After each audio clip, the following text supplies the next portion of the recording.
Kingdom. You can't get more central London than Leicester Square. You can't get more busy and crowded and, frankly, there will also have been police there. Yeah, which is probably likely or certainly nearby. Quickly. Yeah, certainly nearby. I mean, the thing I would say, you know, about London, central London, or any parts of London, is we have a very significant knife crime problem in London.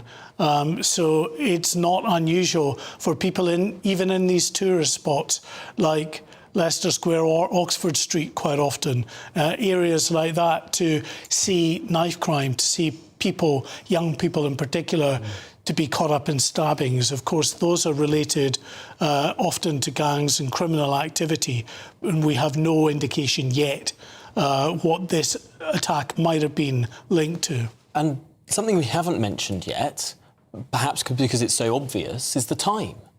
I mean, it's not even 1:30 in the afternoon. This sort of thing went on in broad daylight in the centre of one of the busiest capitals on the face of the earth. I'm reminded of the bizarre sort of machete brawl that we saw in Southend a couple of weeks ago, in broad daylight again. Am I being wrong to think that this is perhaps a more modern phenomenon of these sorts of stabbings taking place in broad daylight? Well, I mean, I think what the authorities will tell you in terms of knife crime is that overall knife crime figures are down, but that really doesn't give, I think, a proper overview of what we're seeing in knife crime, which is significant numbers of young people now feeling that it is perfectly in order for them to carry weapons, and then getting involved in some pretty horrific, high-profile incidents, which are often caught on camera and then are shown on social media, and people get an indication of levels of violence that maybe are not borne out by the stats, but they're still deeply alarming and show that we have a very significant issue around knife crime in this country. Yeah, I think the word perhaps becoming far more brazen.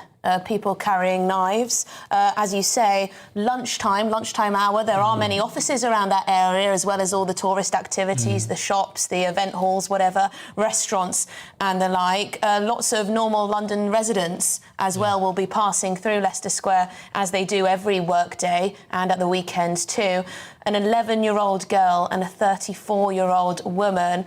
Now, we report often on knife attacks, as Tom said, but this is quite extraordinary that it happened in broad daylight in central London, where there will have been police, if not right there in the vicinity of that area, of course, because it is central London. Mark?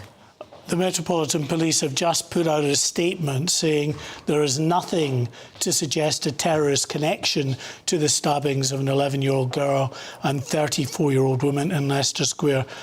Nothing more on that at this stage, but this is our senior home and security producer, Tom Fredericks, who's been speaking to sources at Counter-Terror Command at the Metropolitan Police in Scotland Yard, who have said at this stage the guidance they're giving is nothing to suggest a terrorist connection to the stabbings at this stage. I'm just looking out for any response from Sadiq Khan. Not yet. The Mayor of London, nothing from the Home Secretary as yet, but we will let you know if anyone in government, or indeed the Mayor of London, puts out some kind of statement. They often do when something like this happens. It is, of course, less than an hour since this happened. We're talking in the early minutes of this event, but we are getting more information, as Mark White has been telling us throughout this. So far, nothing to suggest a terrorist link, but we're not told any information beyond that. As we were saying earlier, I think we would all be very, very surprised if, in the next hour or so, the police were not to say any more information on this suspect, who they have said is in custody. One man who has been arrested following that stabbing of an 11-year-old girl and a 34-year-old woman. In London's Leicester Square. That's according to the Metropolitan Police. We'll bring you any updates.